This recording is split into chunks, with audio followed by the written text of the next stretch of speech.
à tous, soyez les bienvenus sur le plateau d'INSEM. On est évidemment en direct et j'espère que vous avez la forme parce que normalement vous allez danser derrière votre téléviseur. Au sommaire aujourd'hui, le Corsican Quartet, c'est le groupe manouche, je pense le plus corse, le plus manouche, tout ce que vous voulez. En tout cas, ils sont venus en binôme. On va essayer de vous expliquer pourquoi Fanou et Arnaud nous présentent leur dernier album. Ça s'appelle Un altro monde. Faustine, bonjour. Alors vous allez revenir sur la carrière de Didier Lockwood. Exactement, et je vais vous parler de sa méthode d'apprentissage de l'improvisation, parce que oui, ça s'apprend, l'improvisation. Et nos invités auront des petits secrets à vous révéler. J'imagine. Alors Francine, elle est en direct d'Île-Rousse. Un autre secret, mais c'est celui des biscuits, la biscuiterie ancestrale d'Île-Rousse. Elle va nous donner des petites recettes. Alors prenez des notes tout à l'heure. À 13h, on va vous parler d'autre chose. Est-ce qu'on est tous formatés par les algorithmes prédictifs? Est-ce qu'on doit avoir peur de l'interprétation de toutes les données qu'on sème derrière nous à chaque connexion Internet? Réponse avec Eric Ferrari. Alors si vous voulez réagir, vous nous appelez ou vous nous écrivez. On relèvera les réactions tout à l'heure. Alors si tout le monde est prêt, un petit peu de musique sur ce plateau. C'est parti.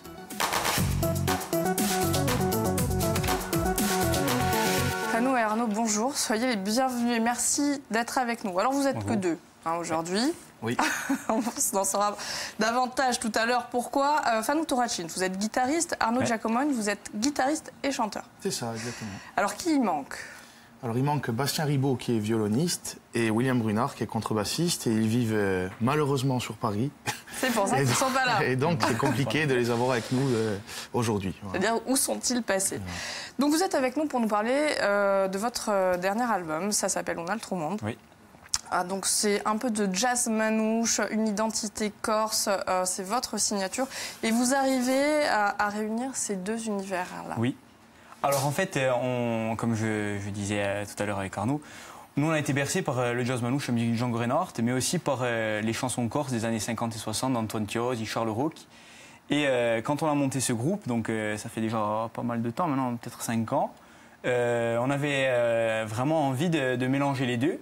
Et donc on a sorti un premier album en 2015 qui s'appelait Corsican Trio, invite Bastien Ribaud. Et aujourd'hui on sort cet album Corsican Quartet, Un altro monde, dans lequel on a encore retravaillé ce mélange et qu'on présente donc des compositions aujourd'hui. Voilà. Donc c'était pas possible de choisir en fait entre le jazz et la musique corse. On a préféré mélanger en fait. Alors c'est un challenge hein, parce que c'est pas forcément évident. Pas évident. Donc Un altro monde, pourquoi ce titre? Alors, Un altro monde, où déjà, c'est un clin d'œil aux frères Vincenti, parce qu'ils ont fait cette chanson qui s'appelle L'altro monde, qu'on a enregistrée aussi sur cet album. Ce sont deux compositeurs qu'on aime particulièrement. Fanou est de Santa Ribara, d'Alibalagne en plus, donc son père les a aussi accompagnés et on aime beaucoup leurs chansons. Et c'est aussi quand on a eu la possibilité de partir jouer cette musique ailleurs sur Paris, on a découvert un autre monde musical. Et les deux musiciens qui jouent avec nous, qui eux viennent de Paris et font des concerts en Corse, ont eu accès à cette culture corse. Et ça a été une forme de partage culturel et de deux mondes différents qui se sont rejoints. Voilà pourquoi On a le trop monde. Vous avez des faux airs de Beatles sur la conversation. Ouais. Il faudra en discuter avec la photographe. Alors ce que je vous propose de faire sans plus attendre, c'est d'écouter un extrait. Oui. Allez, c'est parti. All'altro mondo, il tempo è lungo, ci sta l'eternità. E m'ha pigliato a tempo nato di me chi nada va. Oh cara mamma, il paraiso è grande come te. E se odiamo all'improvviso si ricomanda a me. Santa Maria ad Osmilia. C'est très très beau. Alors sur l'album, qu'est-ce qu'on va découvrir? Est-ce qu'il y a des compos, des reprises, un peu des deux? Alors il y a évidemment des reprises de grands standards de jazz manouche qui font partie de notre répertoire, je dirais, global, mais également des compositions de chacun des musiciens, donc de Bastien, de William et de moi, et également des adaptations de chansons. Et on a repris une chanson qui s'appelle Pardonne, ami, qui est un tango napolitain que Olivier Ancet, le poète de Bologne, a traduit et qu'on a réarrangé avec nos influences. Voilà. D'accord. Ouais, aussi une reprise de Nougaro. Une reprise de Nougaro, ça Arnaud pourra en parler. Ben ouais, Nougaro est un artiste qu'on chérit particulièrement aussi. Et puis c'est souvent un morceau qui se joue dans les bœufs entre musiciens. Et puis on a voulu faire un clin d'œil à tous nos copains et l'enregistrer, se faire un petit plaisir. Donc petit plaisir sur l'album. Voilà. Donc un album 13 titres, Un Altro Monde. Moi j'aimerais qu'on revienne sur votre parcours. Donc là vous êtes en duo. Au départ vous étiez en trio et vous avez terminé en quartet. Ça ressemble à une équation mais c'est quand même assez simple. C'est quoi une histoire de rencontre? C'est-à-dire qu'en fait on s'est rencontrés chez nous avec Fanou parce qu'on était passionnés par cette musique, la musique de Django Reinhardt et Stéphane Grappelli. Chez nous, en Corse. On était un peu les deux seuls, je dirais, jeunes à jouer ça. Hein. Donc on s'est retrouvés à un coup de fil nocturne. Voilà. Je me souviens très bien. Souvent le cas. Et on a commencé donc à faire 2-3 petites soirées pour voir si ça collait bien entre nous, ça marchait bien. Et puis après on a commencé à vouloir structurer un peu le projet. On avait besoin pour le style d'un contrebassiste. On a rencontré grâce à un ami commun, William Brunard, qui est un contrebassiste qui avait déjà beaucoup plus de métiers que nous, qui joue avec des artistes comme Biry Lagrène, Angelo Debar, Claude Rosenberg. Donc il nous a appris vraiment à jouer ce style dans l'esprit, il nous a donné les codes du métier, il nous a fait monter à Paris, il nous a donné accès à des salles, à des clubs de jazz. Et donc nous, ça a été un peu aussi grâce à ça qu'on a réussi à se professionnaliser, entre guillemets. Parce que pour les néophytes, Biry Lagrène, c'est probablement l'un des plus grands musiciens de jazz manouche. C'est ça. Ouais, même au-delà de ça, on peut dire que c'est un guitariste, voilà, multifacette. Et après, quand on a eu accès à des festivals un peu plus importants, il a fallu, on pensait à un deuxième instrument soliste, on a pensé bien évidemment au violon, puisque le style fait que Stéphane Grappelli et Django l'ont développé comme ça. Et on a rencontré Bastien Ribot, qui justement était un élève de Didier Lockwood et qui enseigne dans son école aussi. Ah oui. Et donc, dit qu'il y a des secrets. Ça a collé parfaitement. On a fait ce concert, ce festival au Mans qui s'appelait le Festival des Chimères. Et là, c'est en 2014 et c'est parti en quartet. Et on a pu lâcher. Vous êtes rencontrés, vous avez joué ensemble. On s'est rencontrés pas mal de fois. Enfin, en fait, on est monté plusieurs fois sur Paris pour faire des dates et après on s'est rencontrés. Et puis après, bon, c'est quand même un truc qui, entre musiciens, on a tendance souvent à échanger au-delà des concerts. Et on s'est venu assez naturellement le fait d'appeler quelqu'un comme Bastien pour se joindre à nous, quoi. Et il a dit oui tout de suite. Oui, il a dit oui. Après plusieurs boissons à base d'éthanol, il a accepté. Il a cédé. Il a cédé. Alors, vous avez parlé de Didier Lockwood. On va revenir justement avec vous sur le parcours de ce grand jazzman. Avant ça, on rappelle les règles du jeu, comme chaque jour, si vous êtes d'accord. Exactement, vous nous appelez maintenant, mais l'on jouera plus tard à gagner 2 places pour le concert d'Arapa qui aura lieu vendredi 23 février au Théâtre municipal de Bastia. Vous les connaissez ? Oui, on connaît bien Jacques... Et Don Mathieu, voilà. Voilà, et ce sera un très bon concert en perspective. Ensuite, le livre Corse et âme qui nous propose une très belle galerie de portraits. Je la présente ou pas? Même pas la peine. Même pas la peine. Et ensuite, attention, ça n'est pas rien, une belle clé USB Aria Star. Et on jouera avec du jazz encore. Hein. Vous êtes fan, hein, voilà. C'est dur d'attendre. 0800 3x0900, j'oublie tout le temps de le dire ce numéro. Heureusement ça s'affiche, c'est pas grave. Allez, vous avez donc décidé de revenir sur la carrière de Didier Lockwood, ce violoniste de jazz qui s'est éteint brutalement dimanche, et en particulier sur sa méthode d'apprentissage. Exactement. Alors Didier Lockwood se disait VTT, violoniste tout terrain. C'est une expression que j'aime beaucoup. Non, quand même. Ce qui est beau avec Lockwood, c'est qu'il n'était pas enfermé dans ce bastion inatteignable que peut être le jazz. Non, il en est sorti pour répandre la bonne parole, mais pas dans une démocratisation au rabais, plutôt à travers l'apprentissage et la transmission. Lockwood est né en 1956 à Calais dans une famille de musiciens. À 6 ans, il intègre le conservatoire. À 18 ans, après avoir remporté de nombreux prix, il décide de ne pas intégrer le conservatoire national. Mais que mettons en conserve dans un conservatoire? La musique, le savoir. Plus qu'une carrière, une façon de voir la musique était née. Il nous dira plus tard avoir vraiment souffert justement de ce conservatoire, Plus d'oralité et moins de solfège, telle est la méthode qu'il met en place. C'est par l'imitation que l'on devient soi-même, nous dira-t-il. Et c'est là que réside tout le génie. Improviser ne s'improvise pas. C'est l'imitation qui amène à la liberté d'improvisation. En fait, c'est le travail d'une partie bien particulière du cerveau, nous explique-t-il, la même que par exemple lorsqu'on invente une histoire à son enfant. C'est un entraînement à l'improvisation fait d'exercices et d'innombrables répétitions. C'est une pratique qui doit faire remonter tout ce qui se cache en nous dans l'inconscient. C'est un acte très intime et on doit vraiment se mettre à nu. Je me retourne vers vous. Est-ce que ça vous parle ?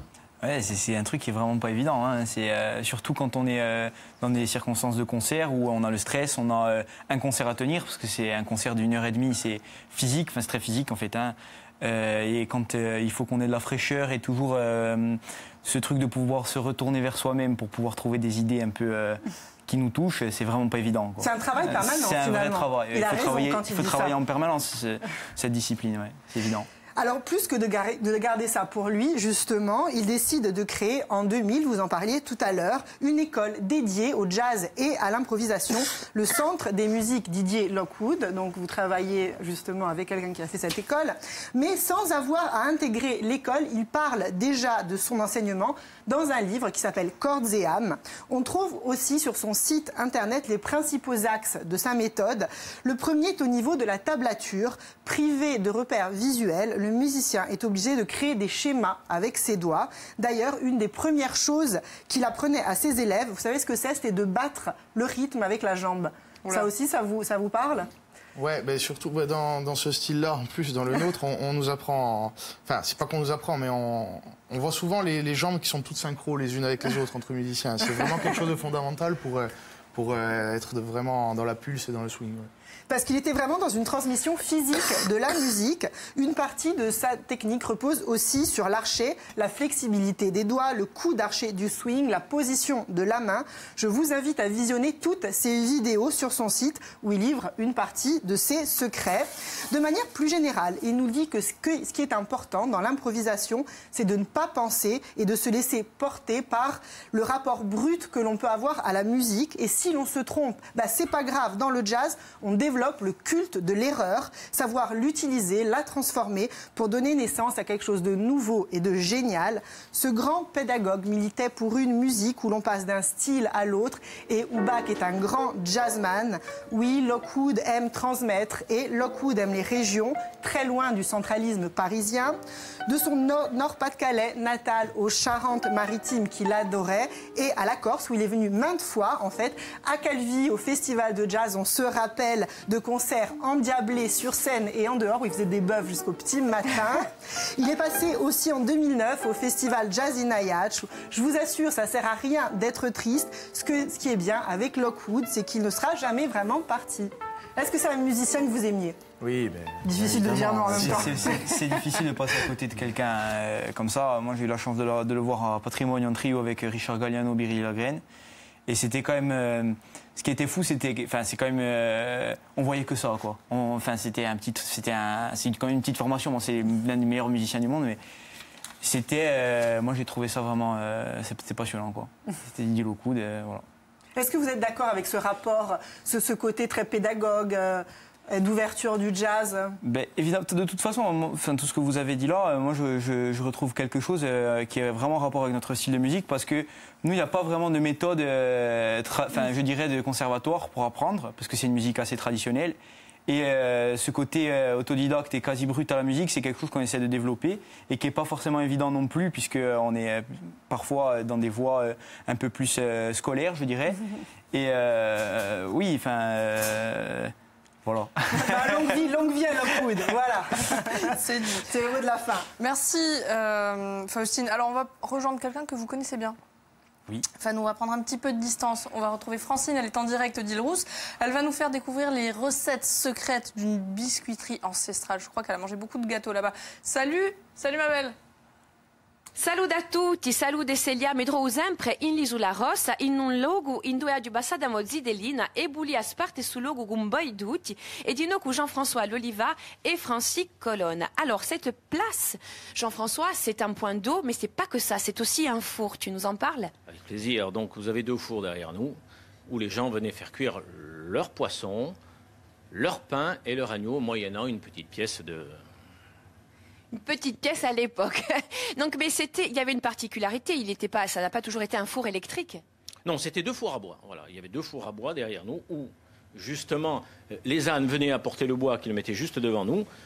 Les gens chauffaient le four à blanc, le laissaient en température pour toute la journée, de manière que les gens puissent accéder librement à la cuisson du pain, de leur propre pain. Voilà, depuis les années 1900. C'est eux qui fabriquaient leur pain. C'était le propre pain des Île-Roussiens qui fabriquaient eux-mêmes et qui venaient gentiment cuire leur petit pain dans ce four qui était accessible par l'extérieur, pas par l'intérieur. Hein. Donc en fait, la biscuiterie, si je comprends bien, c'est une tradition sur cette place. Exactement, c'est une vieille tradition. Cet endroit, ce four, a été transformé dans les années 70 en biscuiterie exclusivement. Et depuis... Claude et Jackie. Alors, Claude et Jackie, c'était qui? C'était mes prédécesseurs. C'est ces gens qui ont fabriqué et mis au point cette recette de canestrelle qui est particulière à la Balagne, qui est faite essentiellement avec du vin blanc, voilà, et de l'huile de tournesol, et qui nous donne une coudiole traditionnelle. Et nous avons pu développer ce gâteau en 23 sortes, évidemment. Donc, c'est un plaisir, c'est un endroit sympathique. Alors justement, Jean-François, pourquoi ce four? Pourquoi on est ici? Déjà, on est ici pour l'odeur. Parce que quand on cuit, les gens, même à l'autre bout de la ville de Sante, se déplacent et ils viennent nous rencontrer pour acheter leur pain, leur petit gâteau, leur courrier qu'on récupère aussi à l'occasion, parce qu'en plein hiver, on est tout seul dans cette vieille ville, malheureusement. Et ils viennent pour un petit moment de convivialité, passer avec nous. Ils nous racontent leurs petites histoires, leurs petites anecdotes, autour d'un petit café. Et de temps en temps un morceau de torte, pas toujours, parce que le régime de ces dames. Voilà, donc bon. Jean-François, c'est vraiment un rendez-vous pour les Île-Roussiens, en fait. C'est un rendez-vous pour tout le monde, parce que l'hiver, il est réservé aux Île-Roussiens, parce qu'il n'y a que des Île-Roussiens, malheureusement. Et l'été, accessible évidemment à tout le monde, à ces gens qui viennent au nez, me dit monsieur, nous venons à l'odeur. Et on déguste. Alors, voilà. On va faire un petit point d'histoire à présent avec Francis. Ici, c'est quoi? Comment on appelle cette place? Alors, ça s'appelle la place du Canon. La place du Canon, donc il faut savoir que le canon, ou ganon, on est en lingua corse, le canon en langue corse peut avoir plusieurs sens. Donc, ça peut représenter bien évidemment le canon classique, on dira le canon d'artillerie. Mais en langue corse, le canon signifie aussi donc un élément tubulaire qui sert à conduire l'eau. Voilà. Et donc, si vous voulez, la place du canon est nommée ainsi parce que c'était le seul point d'eau à l'intérieur de l'enceinte de la vieille ville. Voilà. Ma c'è una lei a Gon Pasquale Baio? C'è una lei, scusate, Gon Pasquale Baoli? Di sicuro, perché quando è stata fatta a città qui era tutto intorno alla città c'erano fortificazioni.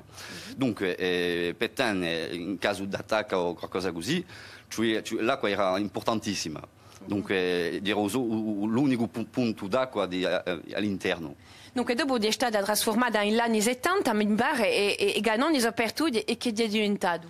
Allora, negli anni 70 Ganon hanno sparito e hanno fatto un lavadoio. Hanno fatto un lavadoio per la gente che poi là, dunque, gli isobani. Era sempre un luogo dunque, di convivialità. Un luogo, l'isola? L'isola, e invece l'isola, lavoravano tutti qui, era un luogo speciale. Oggi è un silao più, penso un silao più, ma quasi.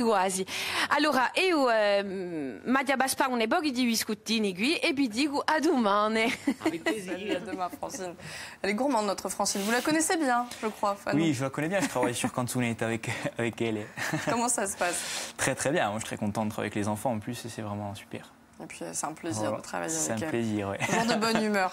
Allez, on rappelle, vous êtes avec nous pour cet album Oulnal Tout le monde. C'est donc le titre de ce nouvel album. 13 titres, beaucoup de jazz, manouche, des sonorités corses. Vous avez réussi vraiment à allier les deux, mais ce n'était pas forcément facile. On dit que le jazz manouche, c'est le plus difficile à jouer. Vous êtes d'accord ? C'est une musique très technique, mais encore une fois, ce qui est difficile, c'est l'improvisation, vraiment, d'avoir toujours cette fraîcheur et cette spontanéité, d'être à la recherche de ça. Après, on a essayé vraiment de faire ce mélange. On voulait saluer aussi Gianfranco Mattei, notre ami qui a écrit une chanson et qui a été composée par Bastien Ribot. Donc voilà encore une rencontre, une rencontre à Donna Fiori. Et voilà, donc axé sur des créations et des standards de jazz. Vous vous souvenez de la première fois que vous avez entendu du jazz manouche ? Moi, ouais, c'était mon père qui m'avait fait écouter Django Reinhardt.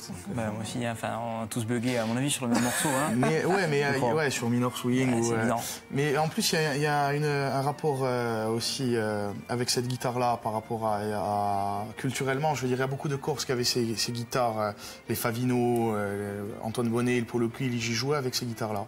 Donc nous aussi, on a grandi avec ça. Nos pères en avaient tous une. Donc, voilà. Ouais, c'est ça. Alors, vous, on l'a bien compris, c'est la guitare. Mais à venir, Marine va nous parler de flûte et plus largement de l'ensemble des instruments qui ont marqué la Corse. Celia va già parlare appena di strumenti, ma prima in i tempi più antichi, diciamo, c'era un ambito sonoro assai largo con la cedi, l'animale, le campagne, che erano già qualcosa per sviluppare l'immaginario dei paesani. E dopo ci sono gli strumenti, ben inteso, ci sono due categorie, diciamo, una di strumenti importati e l'altra di strumenti spotichi corti. Allora, per gli strumenti importati abbiamo le percussioni, per esempio, per i festi religiosi, a rataccia, ai tintenni, bon. E dopo il violino, che è stato importato nel XVIII secolo, era subito stato adoprato dai paesani come strumento popolare e c'era una maniera di giocare che era veramente particolare. Per esempio, non giocare mica così, ma mettevano qui il violino, enfin, una maniera appena particolare, giocavano 2 o 3 cordi insieme e l'accordion era mica qui di occidentali. Dopo c'è stato per esempio l'organetto, la mandolina o banjo, che sono stati importati dai ornatanti e i soldati italiani, francesi, tedeschi. Questi qui di noi sono stati subito adoprati per accompagnare i badi e i serenati. Ci sono parecchie musiche, mazurka, polka, scutisci. Stiamo sempre un pezzo, eh? Allez, on écoute.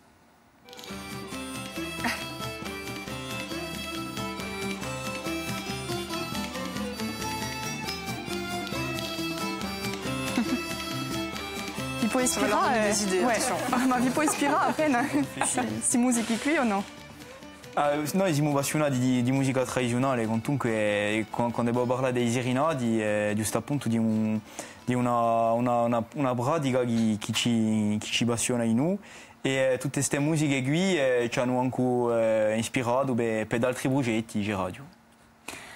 E allora, fino al XIX secolo, cioè di che la chitarra ha rimpiazzato appena tutti gli altri strumenti e anche di grazia che ci sono stati raccolti di etnomusicologi per avere testimonianze di questi canti qui e dopo poter riprodurli dopo. E d'un'altra parte ci sono gli strumenti corti, per esempio c'è la cetera, che c'est un sistre à 16 cordes, donc un instrument au XVI secolo, con sonorità appena particolari, e ci sono tutti i flauti di pastori che erano fabbricati e giocati dai pastori. Allora, per esempio, qui in giù parecchi, una pivana in cora di capra, una cialameda, ecco, e una pirula, qui in giù, una pivana. Vado a giocare un pezzo. Allez, rapidement, un tout petit morceau.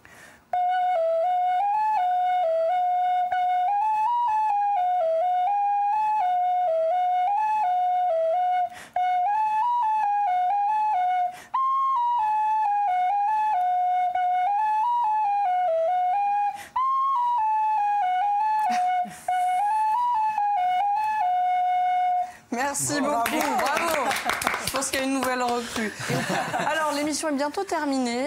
Ce que je vais vous demander de faire, les garçons, c'est d'aller vous mettre tranquillement en place, puisque vous nous faites le plaisir de terminer l'émission en musique. Juste avant ça, on va prendre très rapidement Marianne au téléphone. Marianne, bonjour. Bonjour. Bonjour Célia. Bonjour Marianne. Alors, le jeu, très facile. Il s'agit de trouver un jazzman français d'origine corse. Il a fait un concert mémorable au Théâtre de Bastia, mais il a joué maintes fois en Corse. On se rappelle, il a même joué avec Didier Lockwood. C'est un pianiste. Ah putain, ce n'est pas ce nom. Oui, Didier Lockwood qui est mort dernièrement, d'accord, oui. Il est lui aussi parti trop tôt, malheureusement. C'est un pianiste d'origine corse. Ah ben oui, Petrucciani. Oui, bravo. Ah ben c'est lui. Oh là là, j'ai failli bravo Marianne. Marianne, félicitations. Vous remportez tous les cadeaux. Et puis vous restez avec nous. On va vous parler en deuxième partie d'InScène des algorithmes prédictifs. À chaque fois qu'on se connecte sur Internet, on laisse des infos et elles seront interprétées bien ou mal. On en saura davantage. En attendant, on se quitte avec Fanou et Arnaud en musique. C'est à vous les garçons.